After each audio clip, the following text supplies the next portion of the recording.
20 ways to respect yourself. 1. Stop looking for those who are not looking for you. 2. Stop begging. 3. Stop saying more than is necessary.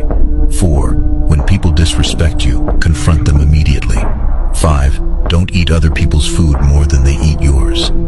6. Reduce how often you visit some people, especially if they don't reciprocate. 7. Invest in yourself. 8.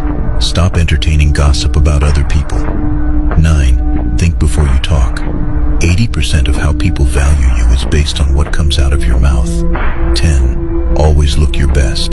Dress the way you should be addressed. 11. Be an achiever and get busy with your goals. 12. Respect your time. 13. Don't stay in a relationship where you don't feel respected and valued. Walk away. 14. Learn to spend money on yourself.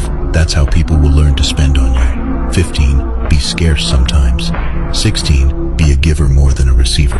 17. Don't go where you are not invited, and when invited, don't overstay. 18. Treat people exactly the way they deserve. 19. Unless they owe you money, 2 call attempts are enough.